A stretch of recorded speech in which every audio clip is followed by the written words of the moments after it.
Fortnite set product Fortnite. This is the new one for this year, which replaced Pokemon Go. Actually, was the old one. So, what's important about Fortnite? Obviously, Fortnite global phenomenon. It went clear one year, so it was like the best thing for quite a while, and that's why it was chosen. Global phenomenon. Some key points you need to remember is it was free. It was a cartoony shooter.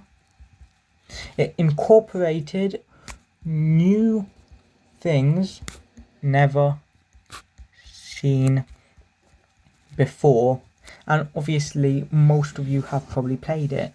So in this case, you can obviously see from the characters, they are literal cartoons. They are cartoon characters who don't have anything really to them. They are like your cookie cutter. This Don could be a Power Ranger. This Don could be a Power Ranger. Sci-fi movie, sci-fi movie, sci-fi movie. Random homeless man. Creative sci-fi Don. These are all characters. Like, you could see them in any kind of like film. So, obviously, logo, Fortnite. Kind of like, it has no real purpose to the name Fortnite. Fortnite obviously meaning 2 weeks. Previously, I would say that the reason it was called 2 weeks would be that they would release a new update every 2 weeks or something like that. But obviously they were releasing weekly updates, which has now stopped. But they were at their peak releasing weekly updates, making sure we had as much content as humanly possible. That's something that drove them to being a phenomenon. They used very smart marketing tactics, including streamers. Oh Jesus, this is gonna have to be. Oh, I can't actually. Streamers. Okay, I have to.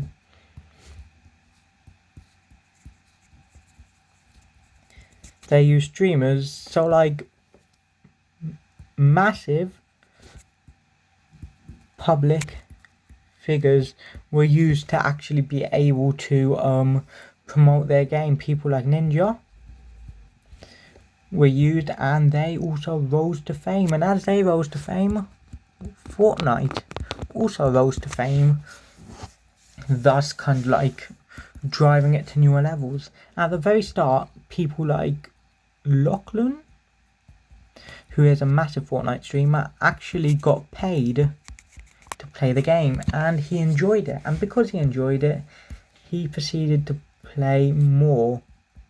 And as he played, he drove in millions and millions of views, thus warranting a creator code, which is actually very beneficial to him because he makes a lot more money. And because he makes a lot more money, he wants to promote it more. More money, more promotion.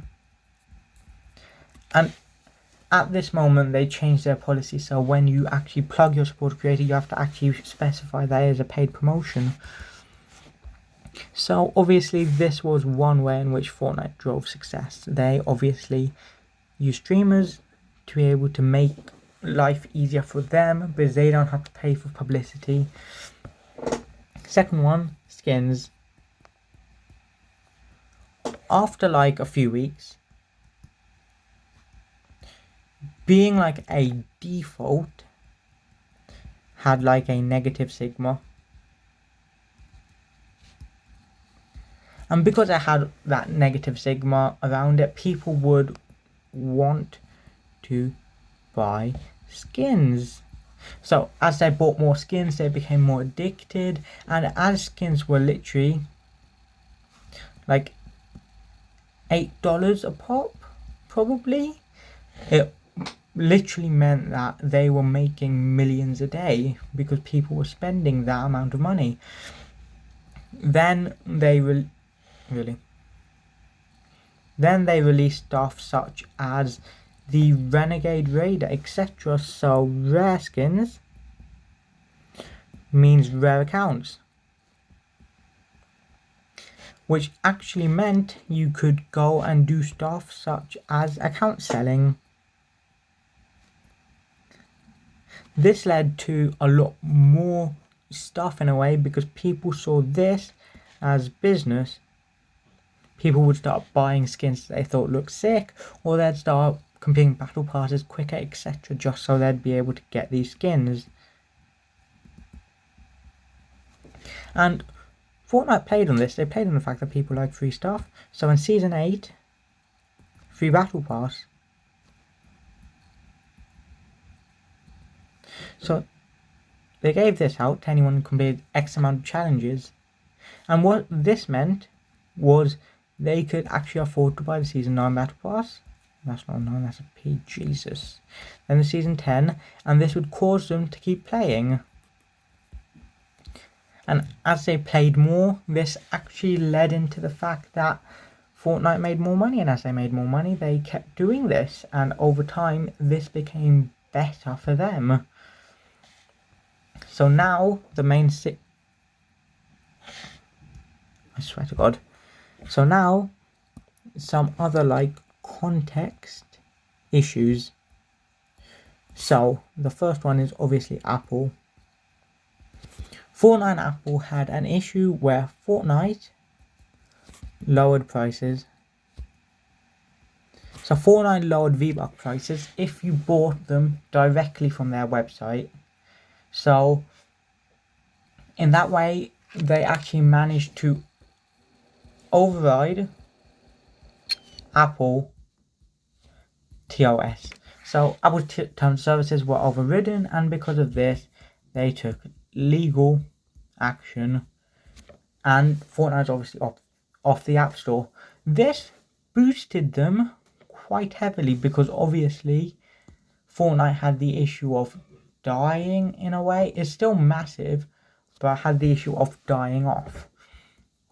Some other things that actually happened in Fortnite was, say, when a opposing game such as Apex was released, they would release a new season, and in doing this would make sure that they would stay on top, and if they stayed on the top, no one could really oppose them.